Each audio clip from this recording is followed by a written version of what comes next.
Greetings. Welcome, friends. Thank you for joining us for our Wednesday meditation and talk. We're being webcasted on my YouTube pages, and you can also get this through IMCWs.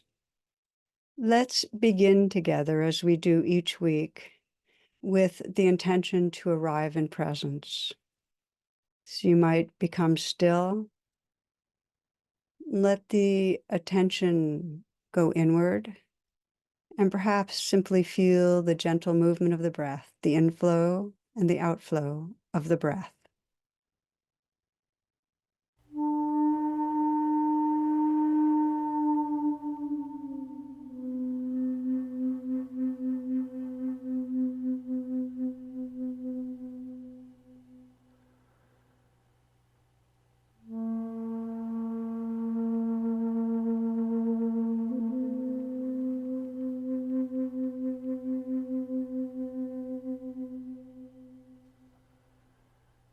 This meditation is called Meeting Fear with a Healing Breath. And as a way to begin, I invite you to simply listen, to listen to the sounds around you,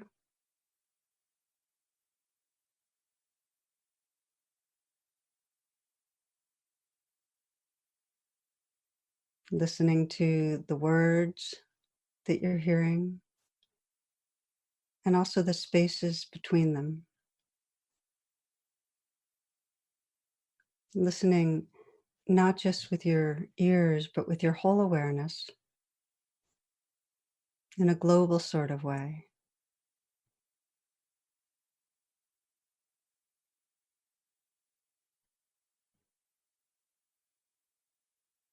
And then with that same receptivity of listening, listen to and feel the aliveness inside your body.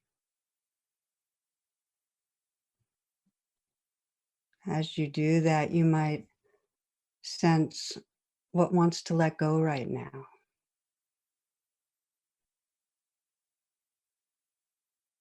Listening to and feeling the aliveness and sensing if it's possible to let go a little wherever there's obvious tension or tightness.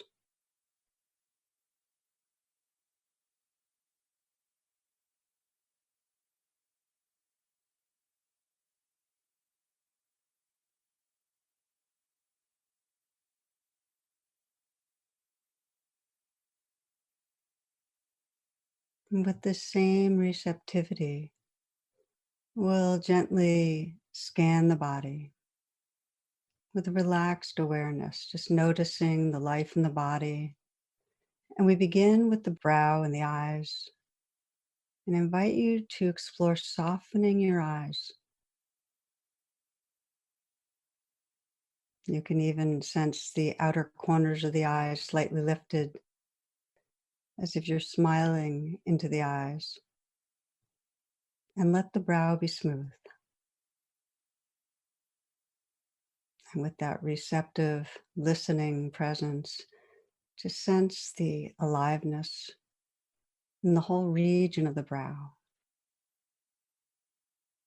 perhaps tingling or vibrating. Or maybe there's a flickering of light at the lids.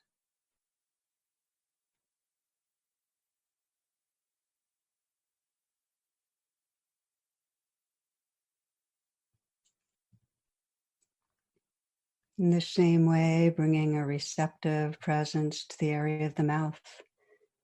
And you might bring a slight smile to the lips and sense the inside of the mouth smiling. Letting the tongue spread through the lower palate, relaxing the tongue down to the root. And with that receptive attentiveness, just feeling the aliveness in the gums, the teeth, the lips.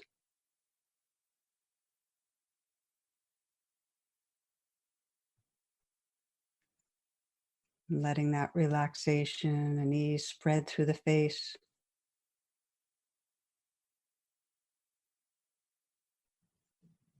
scalp and the skull. Just feeling the tingling, the vibrating and aliveness, filling the whole head, face.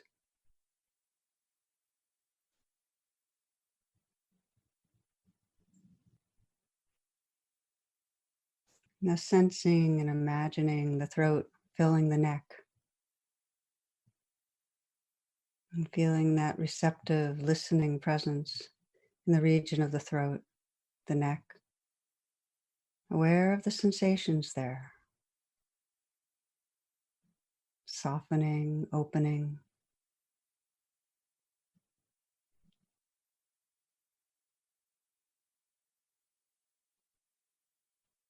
Allowing the shoulders to fall away from the neck. And sensing the shoulders filled with awareness so that you can feel from the inside out the energy that's there, whether it's tightness and tension, whether there's movement and flow. And you might imagine a melting from ice to water, ice to water,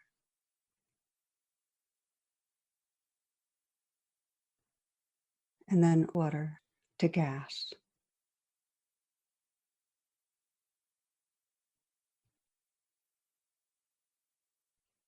Feeling from the inside out with that receptive, listening presence.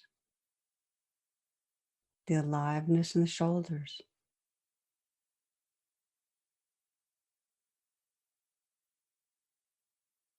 And sensing the weight and the length and the volume of your arms.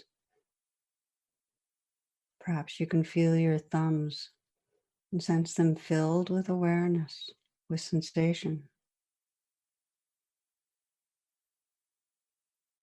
And forefinger, feeling from the inside out, tingling, vibrating. Middle finger, can you feel the life there? And then the ring finger, the pinky, the small finger. You might explore intentionally softening your hands now, and then softening again, and feeling the aliveness spread through the whole hands. You're feeling from the inside out, and the hands are filled with awareness, receptive, open.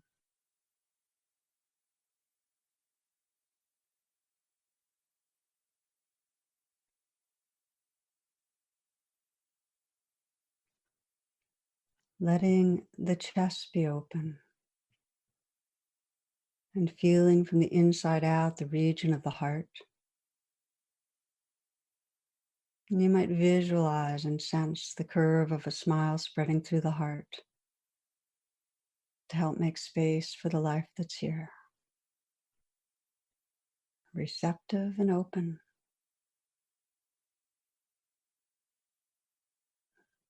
Feeling the energy, sensations and feelings in the area of the heart.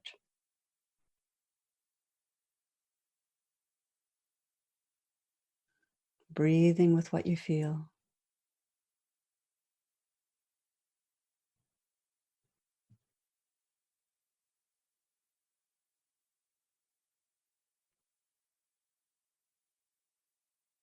Then continuing in the scan, letting this next breath be received in a softening belly. This breath. And now this one.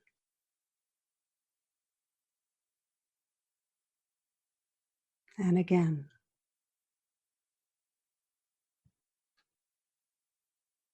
You might visualize that same curve of a smile spreading through the belly,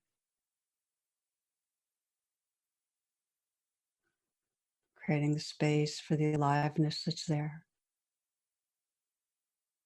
Continuing with a soft belly, feeling the breath deep in the torso.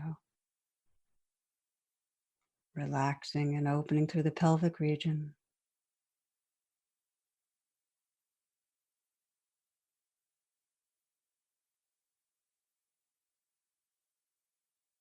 Aware of your legs, the length, volume, the weight of your legs. Feeling from the inside out, the energy in the legs. All the sensations and feelings right down into the feet.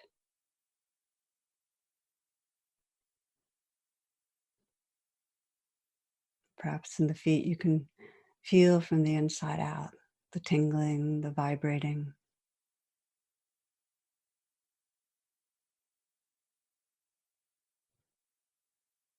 And then opening the attention, opening the awareness to feel this whole body as a field of sensation.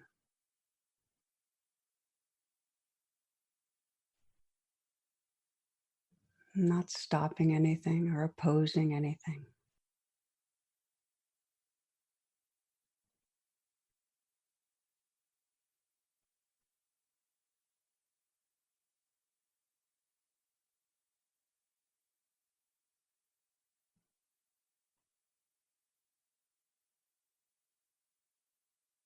Finding in this field of sensation the particular stream of the breath, the movement of the breath, the inflow, outflow of the breath. Letting yourself find your home base in the breath.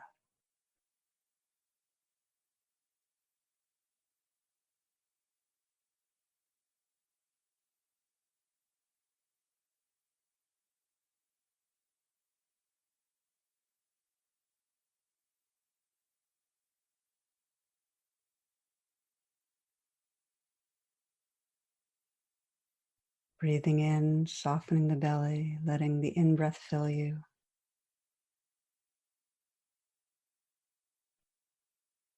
And with the exhale, letting go into the universe, sensing the sound and space around you, releasing into this receptive openness.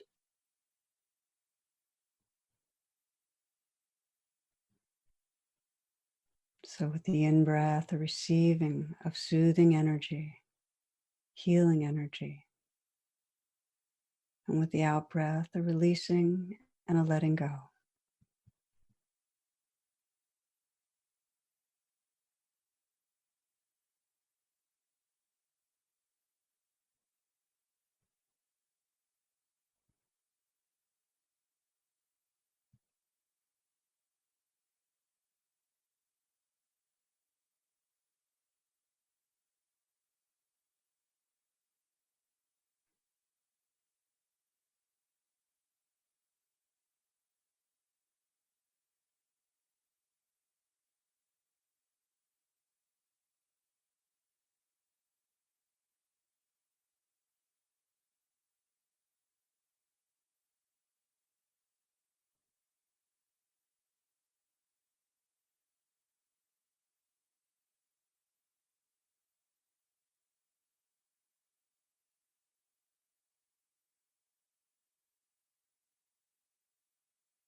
If you find your mind has drifted into thoughts, gently relax, open your attention,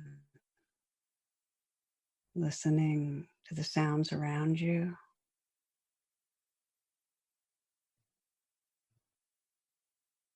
Slight smile on your lips, letting go again through the body. You can soften again through the shoulders, the hands,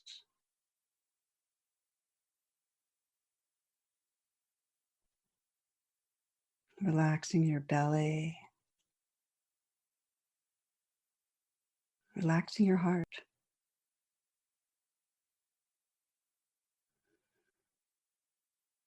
And again, resting in this natural movement of the breath, receiving the soothing, healing energies of the universe with the inflow, and releasing, letting go with the outflow.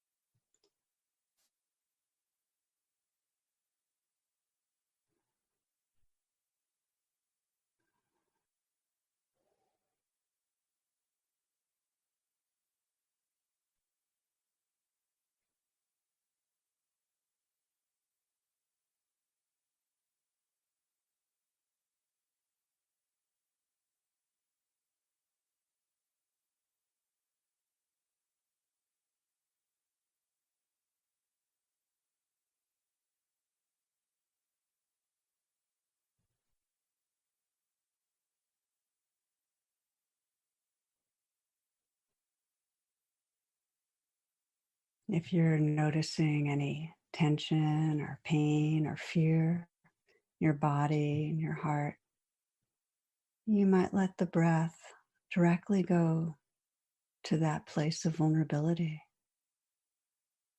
breathing in and letting it be touched with a healing breath,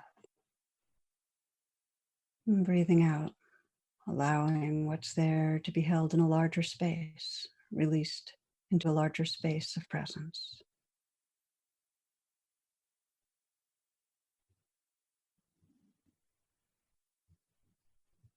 And if there's strong emotion, something really needs a deeper quality of kindness, you can place your hand on your heart, offer a message of care, such as, I'm here, or it's okay, be at ease, or this belongs.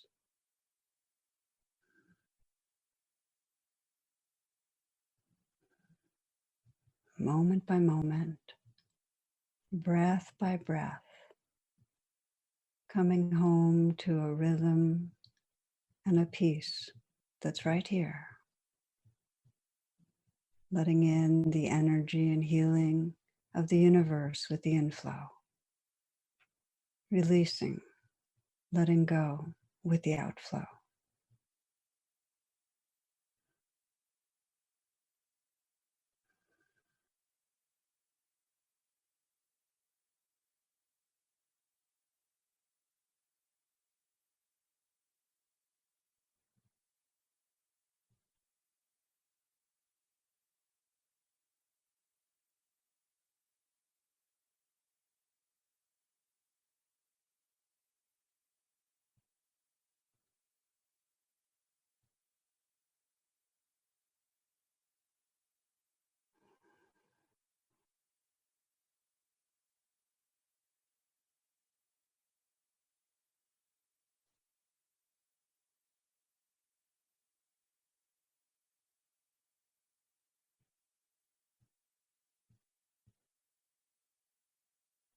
It's natural to drift again and again, and your pathway home will deepen each time you come back. Breathing in, receiving a soothing stream of energy, softening the belly, opening, and breathing out, letting go, and trusting yourself to a larger belonging, safe and at home in this flowing breath, this moment, this life.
resting in the breath, like a raft gently moving with the waves, peaceful and at home, moment by moment in this changing life.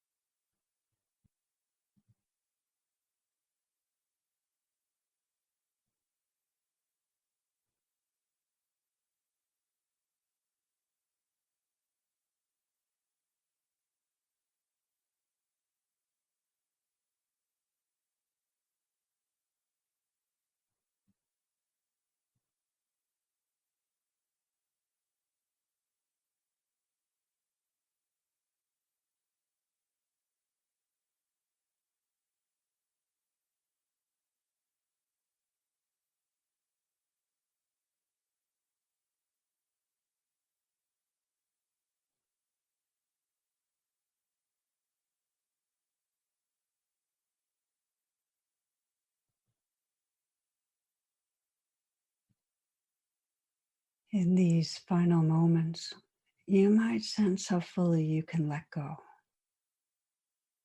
entrusting yourself to the waves,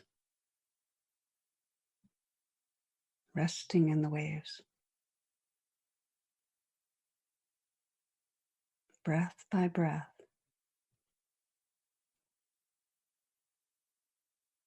safe and at home in this breath, safe and at home in this moment, right here, right now.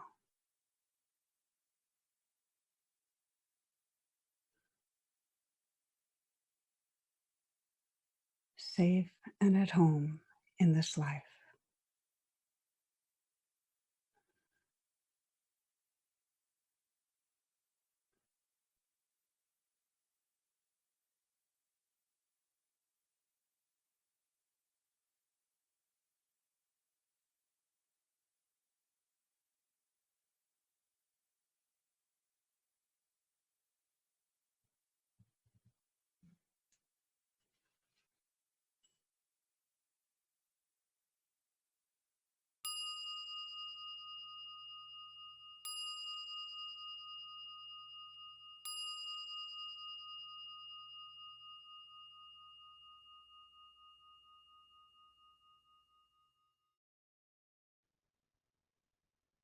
As a way of transitioning from a meditation that's formal to what we call informal mindfulness. Your eyes are closed, to open your eyes in a receptive way to what's around you.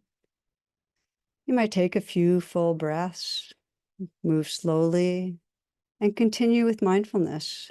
I will be making a few announcements for this upcoming week. I invite you each week to check my website, tarabrach.com, for virtual offerings, which include our mindfulness meditation teacher training program and a number of other programs that we're offering at the time. Also invite you to check imcw.org for live stream offerings made available by our local DC area teachers. And the shared experience sanghas for this coming week are women, seniors, living mindfully with illness, young adults, teens of color mindfulness group, Heart With, and family. You might choose this week after the talk to stay, and the mindfulness dialogue group call-in information is tarabrach.com/class, and meet with other people and explore whatever is coming up for you through the talks and bringing mindfulness into daily life.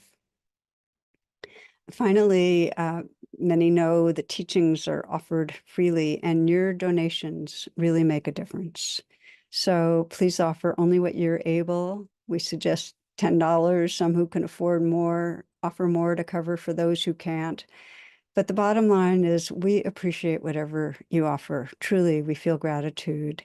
The links can be found in the description. Okay, friends, now for this week's talk.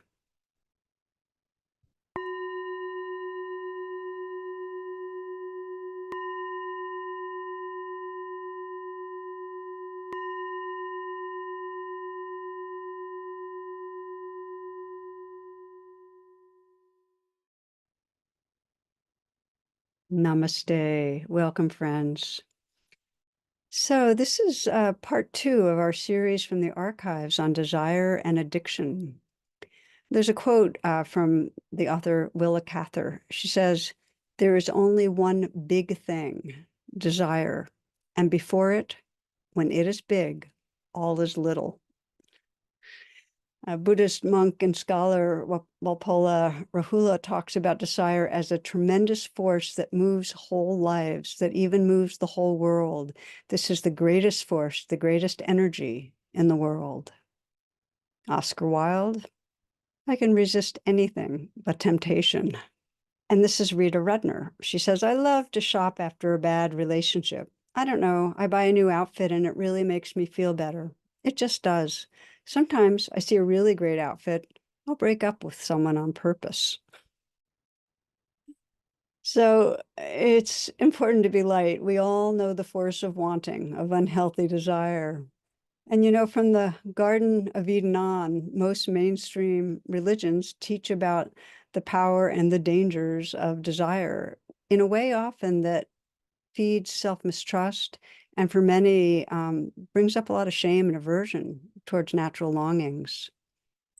So as mentioned, most of us have some form of addiction might be to consuming too much of a certain kind of drug or alcohol or food or internet, sex, shopping, certainly compulsive thinking. The list goes on. The most crucial element in freeing ourselves from addiction is attitude. Do we regard the addiction with shame and self-blame? Or can we love ourselves into healing? And we keep in mind that love is wise, love is courageous, it's not soft and indulgent. Rather, love makes us brave enough to step beyond the behaviors that imprison us. Love inspires us to live from the fullness of who we are. So my hope is that wherever you're encountering the force of unhealthy wanting or addiction, that you'll find these teachings and practices address what's going on in your life and serve your freedom. Thank you. We are discussing tonight the second part on working wisely with desire and addiction. And I start with Buddhism because the Buddhists talk about the middle path, as many of you know, in approaching desire. And it's to meet desire without any grasping, but living fully what our hearts are experiencing with an open heart and wide open hands. And I love the cartoon of a Zen dog, and the caption is Zen dog dreaming of a medium-sized bone. So this is our opening to exploring some more how we work with desire and addiction. And in the Buddhist cosmology, one of the universal psychic domains is called the realm of the hungry ghosts. And the hungry ghosts are beings who are drawn, they're pictured with these narrow necks and these large bellies. And it represents the fact that they're riddled with desire, but they're unable to satisfy themselves. And really this refers to the universal way that we humans suffer, that we all experience to a degree, that sense of something's missing, now's not enough, I need something more, and there's a kind of leaning forward so that the next moment contains what this moment does not. And when it's intense, it leads to craving and to addiction. So whatever the degree of wanting mind that you may discover in yourself, grasping when you investigate will take you from the one place where love and awareness and realization is actually possible. It takes us from presence, any amount of wanting, and we're not really fully here to contact what we truly long for. I remember a long time ago, I heard a little story of a conversation between a man and God, and the man said to God, how long is a million years to you? And God said, a million years to me is 1 second. And then the man said, how much is $1 million to you? And God said, well, $1 million is 1 penny. So the man screwed up his courage. He said, God, can I have one of your pennies? And we know it that when we're caught in wanting mind, we lose sight of what truly matters to our hearts. So the key inquiry, and we'll explore this in this class, is what drives wanting and grasping and addiction. And when we examine, what we find is that under all of them, there's the stress of unmet needs. In other words, when our needs for belonging, for love, for feeling seen, when they aren't met, then we're wired to grasp after some substitutes give us a sense of reward. And we get just enough reward from the substitutes to keep us hooked. Now, some grasping and addictions to substitutes are culturally accepted. For instance, the unmet needs for feeling loved and respected and secured might fixate on accumulating wealth or on workaholism or on powering over people, control and dominance, or maybe in deception, spinning things.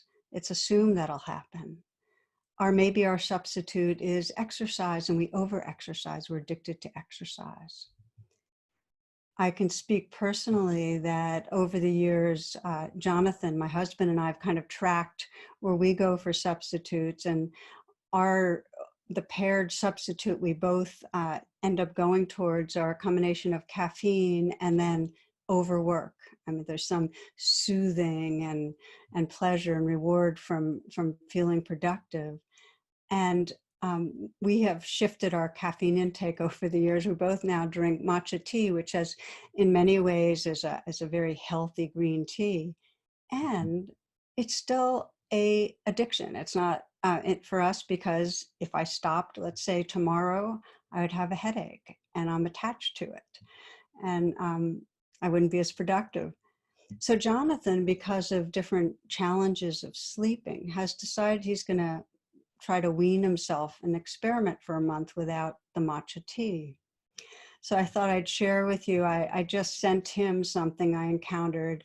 It's a cartoon, and it's got these two homeless guys that are sitting on a park bench, and one is saying to the other, I used to be a CEO of a multinational, had 3 homes, private jet, and then I switched to decaf. So here's the deal with substitutes and substitute gratifications that are condoned. We can still be hooked, and we're hooked for good reason. We're afraid of being without them. They satisfy something. But some substitutes, as we know, are considered bad. They're not societally condoned, and they cause more obvious harm. And this is where we're talking about the addiction to substances, to gambling, to sex, to violence, to anger. And when an addiction to a substitute is not condoned, not only is there the suffering of the addiction, but then there's the added suffering of social condemnation and self-condemnation. And we're going to spend some time with this piece here. Because you might consider, if the cause of addiction is unmet needs, how do you imagine condemnation impacts the addictive patterning? What we find is that it intensifies it. It intensifies our needs for feeling worth and value and belonging, and then it just drives the cycle of addiction. The single most crucial part of healing addiction that I have found in my life and in working with others is removing condemnation. I can speak for myself that probably the most challenging addiction for me in my late teens and early 20s was overeating, binge eating at times. And really through the years, the single factor that most unhooked me was learning truly the process of self-compassion. So that'll be the focus for this talk, is how do we bring compassion to ourselves when we're caught in addiction? And it begins for some people, or maybe let's say it's most helpful when there's some understanding about how biologically and psychologically compelling addiction is beyond any sense of our own control. Let me read you a quote. This is Robert Friedman, and he's from Cornell Medical College. As a psychiatrist, I have yet to meet a patient who enjoys being addicted to drugs or compulsive overeating. Then he goes on to say, we now have a body of research that makes the connection between stress and addiction definitive. Neuroscientists have found that food and recreational drugs have a common target in the reward circuitry of the brain, and that the brains of humans and other animals who are stressed undergo biological changes that makes them more susceptible to addiction. Okay, now stress is a kind of a vague, big word. So let's anchor this a little bit. What happens when the brain is stressed by unmet needs? So let's say as a young child, you've been neglected or abused. And what that does is it creates biological changes in the brain that then will make you more susceptible to addiction. And the way it happens is that that stress as a young child creates fewer dopamine receptors. That means that you then become more driven to seek substitute rewards to compensate. Rewards like sex and food and money and drugs, because they release dopamine and they give a sense of pleasure. So craving fixates on behaviors that will light up the pleasure centers in the brain. And here's what happens after that. In time, the brain rewires, and the use of the substitutes further decrease the number of receptors. So it takes more and more to get a reward, and the craving gets stronger. In other words, there's less sensitivity to the rewards. Also, and I didn't know this till recently, with less dopamine receptors due to that stress, there's less activity in the prefrontal cortex, which means that impairs critical thinking and the capacity for restraint. So this neglected or abused child grows up to have a brain with less dopamine receptors and an addiction to something, food, drugs, sex, that gives temporary rewards, but less and less so. So they're completely hooked. And then there's the condemnation that I mentioned from the society and from the self as a moral failure, as weak, as a bad person. So I've been talking about how the stress of early parenting or the lack of good parenting drives us to substitutes. It also comes from societal stress. And it's really important to look at this, that poor job prospects, financial strain, the erosion of social status, the loss of a meaningful role in family and society, those are huge stressors. And the reason for our contemporary soar in addiction is a combination of those societal stressors, and that we have such a high availability of high fat, sugary foods. They're designed to hit the pleasure centers. They're just readily available. So we have an obesity epidemic. Or we have readily available opioids, or we have readily available very, very potent recreational drugs. The reason I'm spending time on this isn't a matter of discipline, of ethics.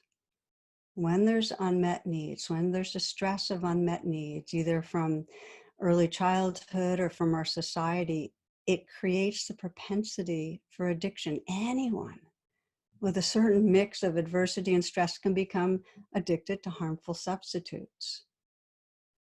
Now, I name the suffering of self-condemnation and social condemnation, but I want to say that the most extreme expression of this added suffering is societal punishment. I'm thinking right now mainly of the war on drugs because it's had such a pernicious effect on low-income African Americans. And although the rate of drug use and selling are comparable across racial lines, people of color are far more likely to be stopped, searched, arrested, prosecuted, convicted, incarcerated for drug law violations than are whites. So it creates a whole added layer of suffering that's conditioned by a racist society when we talk about addiction for people of color. Okay, so while it's clearly worse for some groups in our population, for all of us, there's a vicious cycle with addiction. And although I'm talking about addiction, also for very strong craving for the habits that we really don't like. And here's the vicious cycle. We have the stress of unmet needs. Then our organism is wired to go seek substitutes that can activate pleasure centers. And then we get the added stress of condemnation. So that's the setup. And now the question for us for the rest of this particular class is, how do we begin to decondition that vicious cycle? And, you know, if we were looking at just the societal level, we'd be talking about all the ways of bringing a more equitable, fair, just society, you know, meeting needs for education, for meaningful work, for social justice. But our major emphasis here on the individual level really asks the question, given that addiction and harmful habits come from unmet needs, how do we begin to meet those unmet needs in healthy ways? Because that's what's going to undo the addiction to substitutes. That's the question. And I want to share with you one of the quotes that I return to most often from one of my favorite teachers, Sri Nisargadatta. And he basically addresses the way that we grasp after things in a very powerful way. He says, all you need is already within you. Only you must approach yourself with reverence and love. Self-condemnation and self-distrust are grievous errors. Your constant flight from pain and search for pleasure is a sign of love you bear for yourself. All I plead with you is this: make love of yourself perfect. Deny yourself nothing. Give yourself infinity and eternity, and discover that you do not need them. You are beyond. It's very powerful to just reflect on that a bit. I know for me, when I unpack it, it becomes so clear that when we're seeking substitutes, it's really our primitive limbic system loving ourselves. It's the limbic system's way of trying to thrive. We can't help that the longing to be fully alive fixates on substitutes. It's not our fault. For many of us, that fixation happened way before we were maybe even verbal. So the first teaching from this quote is, don't condemn that. All I ask of you is this: make love of yourself perfect. It's a kind of immature love of ourselves, or an ignorant love of ourselves, that goes chasing after the substitute. Make love of yourself perfect. And that's not another standard to meet. It's saying, let that be the core spiritual intention to address your deepest needs. We need to feel forgiven. We need to feel forgivable and lovable and understood. We need to feel belonging. If we felt all of that, we wouldn't be grasping after substitutes, because we'd be already home. So to make love of yourself perfect means really to discover who you are beyond a separate, deficient self, to trust that, to live from that. So we need to love ourselves into healing. And this is the message. We're going to talk about how, because it requires engaging with others, it's not a lone project. I think often when I explore this sense of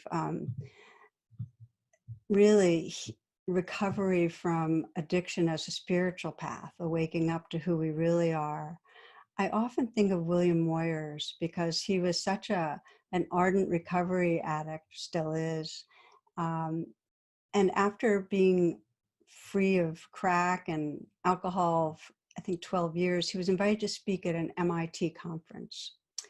And so all these scientists and addiction researchers were there. And he then spoke in a way that went way beyond any of the kind of traditional academic, scientific kind of formulas for addiction. And here's what he said. I have an illness with origins in the brain, but I also suffered with the other component of this illness. I was born with what I like to call a hole in my soul, a pain that came from the reality that I just wasn't good enough, that I wasn't deserving enough, that you weren't paying attention to me all the time, and maybe that was because you didn't like me enough. So he's saying this in the conference hall was quiet, really, they said, as quiet as it had ever been. He said, for us addicts, recovery is more than just taking a pill or maybe getting a shot. Recovery is also about the spirit, about dealing with that hole in the soul.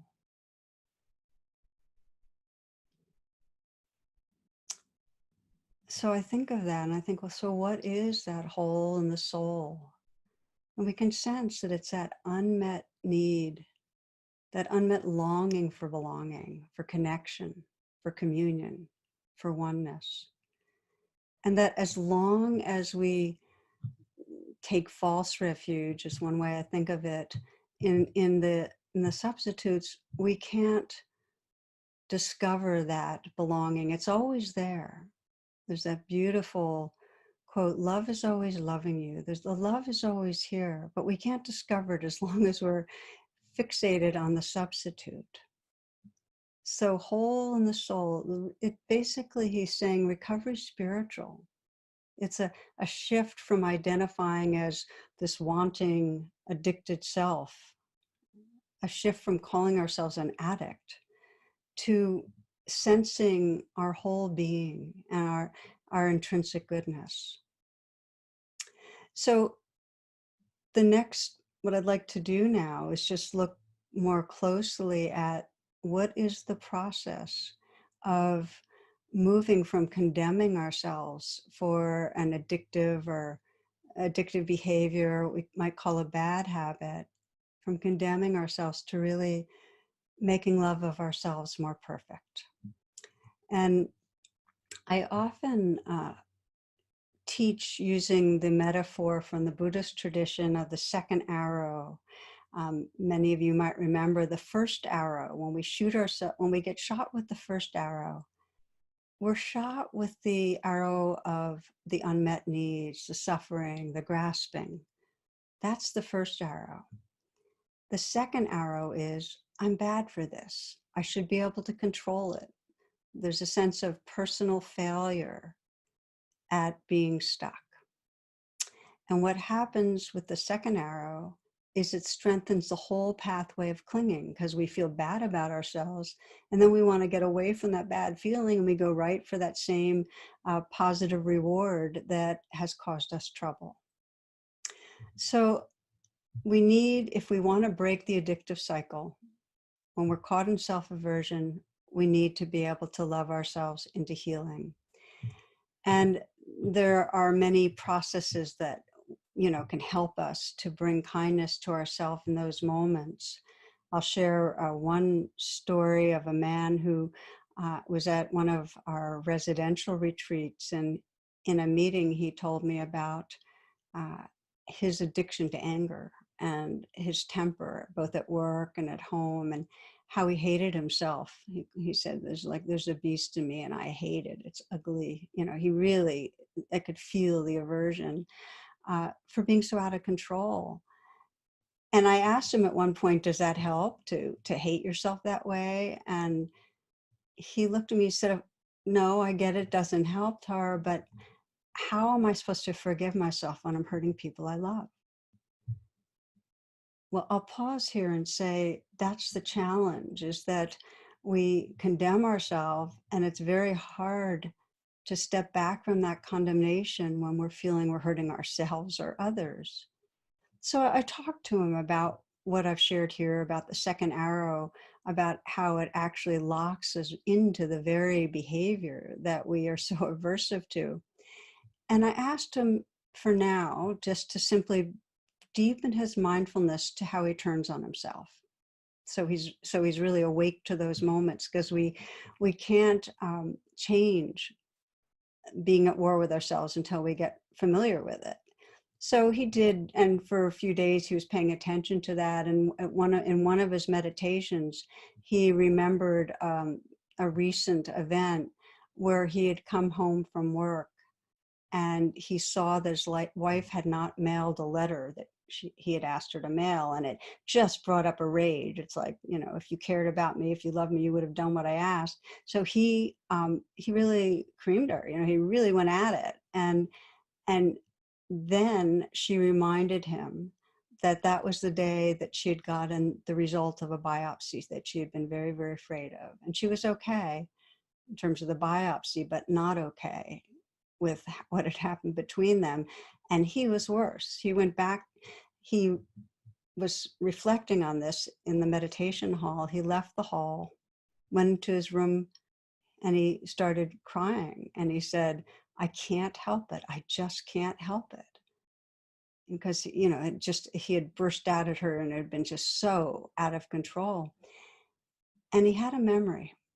And his memory was of his father and his father's temper, and being an 11-year-old and kind of standing at the doorway to the kitchen, and his father and mother were in the kitchen. His father was raging at his mother, and he took all these wine glasses and started throwing them one by one and shattering them.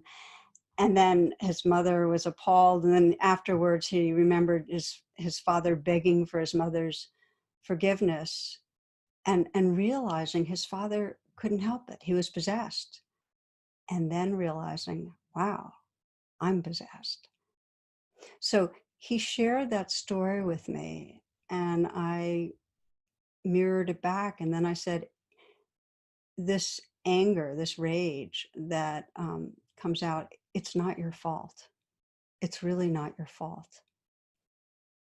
And at that, he began to weep deeply, really weeping.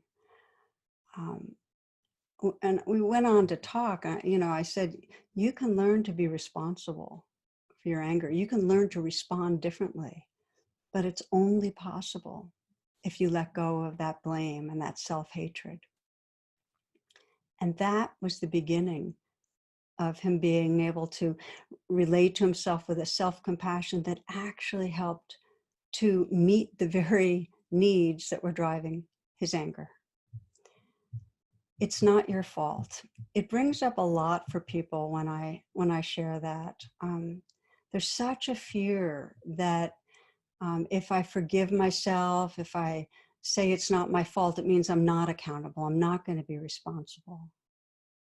But what I've seen over and over is that when we really are in touch with what's going on and we offer compassion to that part of ourselves that was so out of control, that part of ourselves that was seeking to meet those unmet needs but doing it unwisely, when we can hold that with compassion, we actually discover more balance and freedom and intelligence to then move forward in our life in a much more healthy way.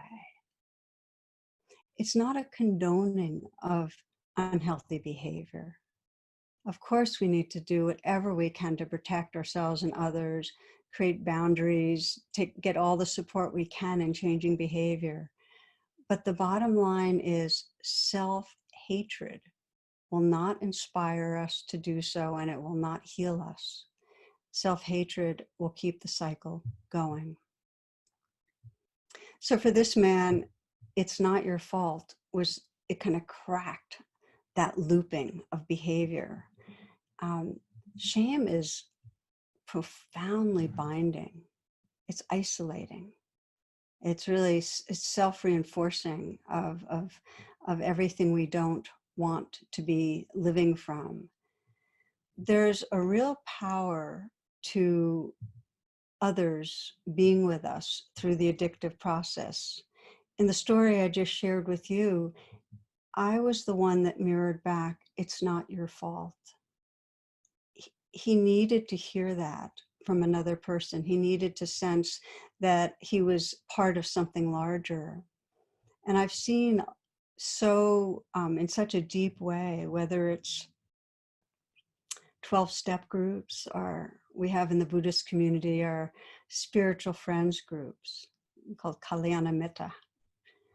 I've seen it through group therapy and the affinity sanghas and between friends, that when people share their vulnerability, such as the vulnerability of an addiction, what happens is it opens in a way so it's not my grasping so much. It's really a sense of this universal wiring that's living through us. One man was describing his experience in 12-step groups. He was saying how isolating addiction is, and he said that when I finally went to 12-step group and got the empathetic 12-step ears, what was most powerful was the Me Too reaction when I shared my experience with alcohol. I can't describe the power of feeling not alone, not so deprived, not so personally sick, knowing I wasn't the only person who was suffering this way, cut my angst about admitting my alcoholism nearly in half. We need each other. Otherwise, if we're alone with it, it seems like no matter what we're doing, our thoughts keep telling us we're bad and we're much worse than others and we're really sick, and we become more severed from belonging, which then reinforces the addiction. So we can actively bring self-forgiveness into our meditation practice. Of course, I'm encouraging all of us to be in relationship with what comes up, but we can also be in relationship with our own being and actively intend to make love of ourselves more perfect.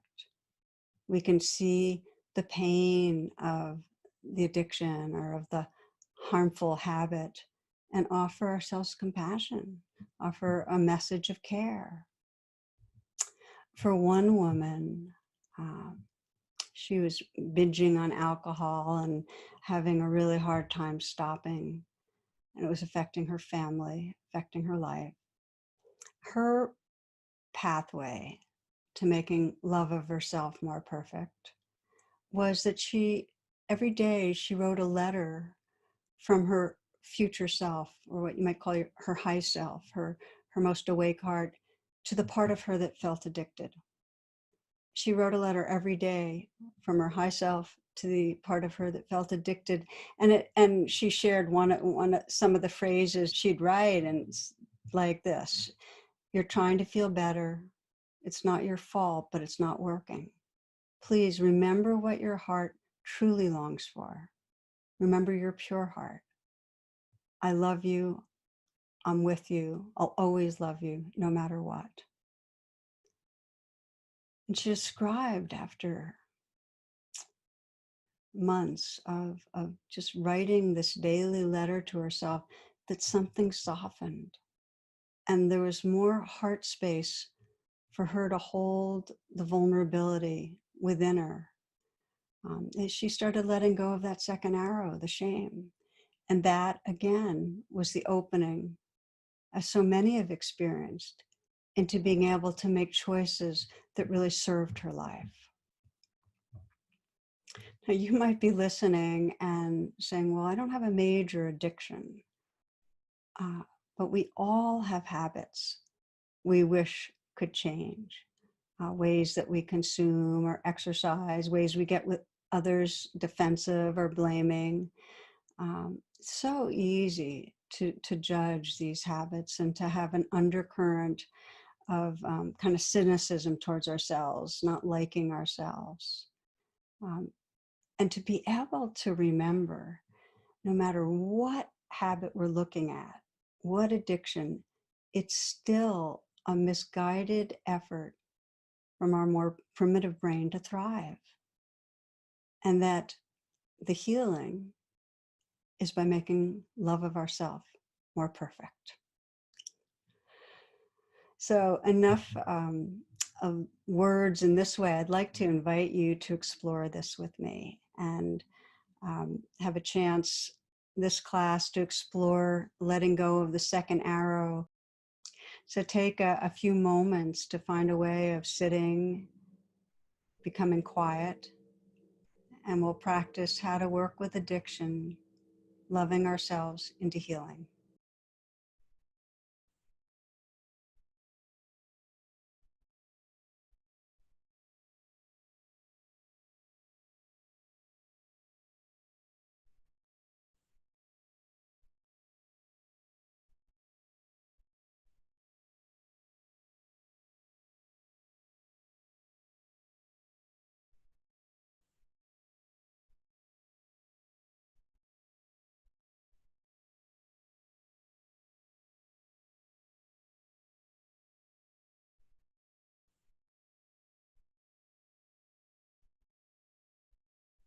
Take a moment to feel your breath, taking a few long, deep breaths.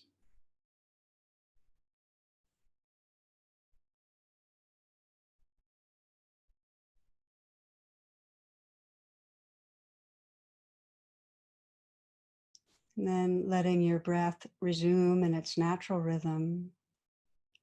Scan through your body and just notice if there's any places of unnecessary holding or tightness. You might see if you can let go a little through the shoulders, letting the hands be soft, letting the chest be open, the belly soft and relaxed.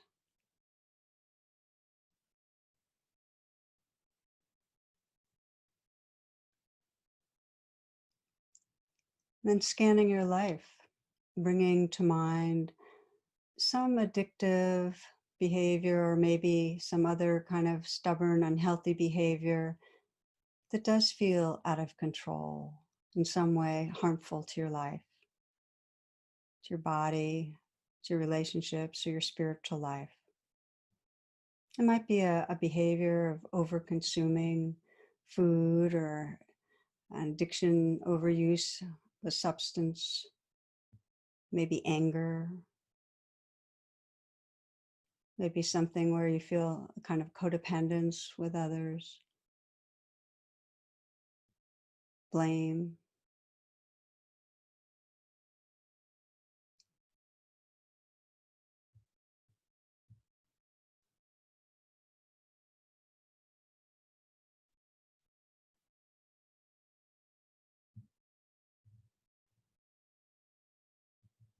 And when you've chosen some habit that feels harmful, take a few moments to go to a recent situation where it was being played out.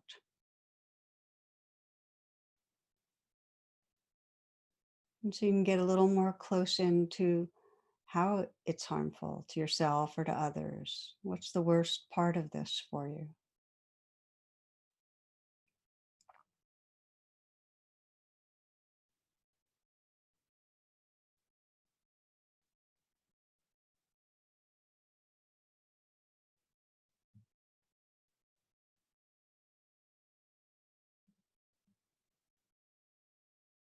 And when you pay attention to this, notice how you're relating to yourself. What's the sense of who you are when you're caught in that behavior?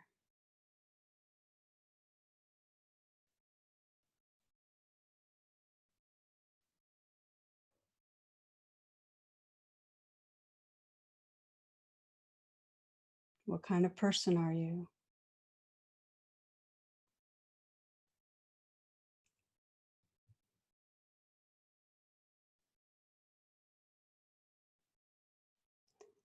Noticing if there's that second arrow of self-condemnation, if there's anger towards yourself, aversion, shame.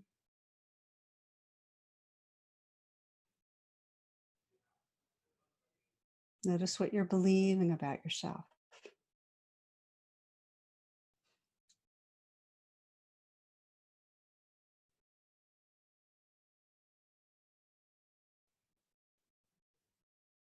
And as you become mindful of that second arrow, can you sense this as a suffering? Can you sense this turning on yourself for the habit that you're focusing on, this turning against yourself as a suffering?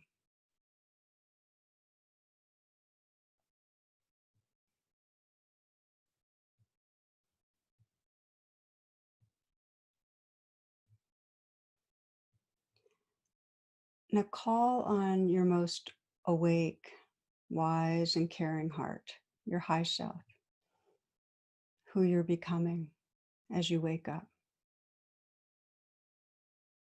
And look through the eyes of this high self, witness and feel with the heart of this wise self, so that you can see the part of you that's hurting, the part of you that's trying unsuccessfully through this habit to feel better, to avoid pain, to find gratification.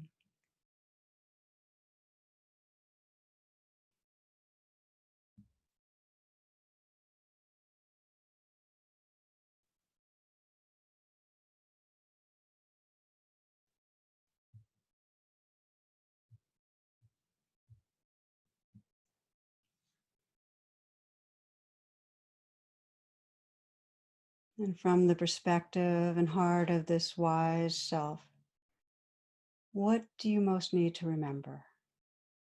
What is that part of you that feels addicted or attached or grasping? What does that part of you need to remember?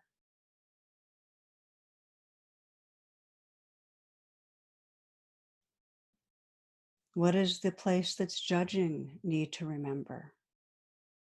What will help you to forgive and embrace the part of you that's stuck?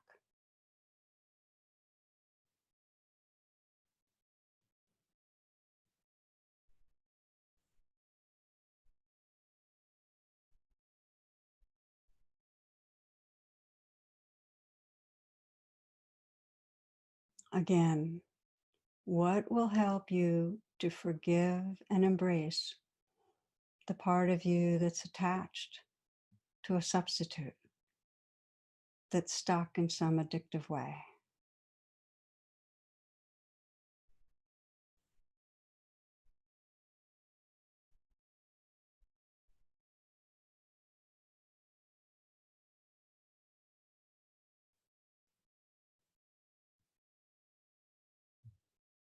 And can you feel your commitment to that, to loving yourself into healing?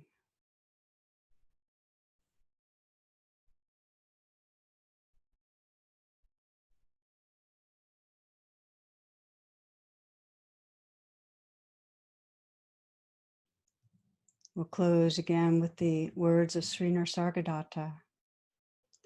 All you need is already within you. Only you must approach yourself with reverence and love. Self-condemnation and self-distrust are grievous errors. Your constant flight from pain and search for pleasure is a sign of love you bear for yourself. all I plead with you is this: make love of yourself perfect. Deny yourself nothing. Give yourself infinity and eternity and discover you do not need them. You are beyond.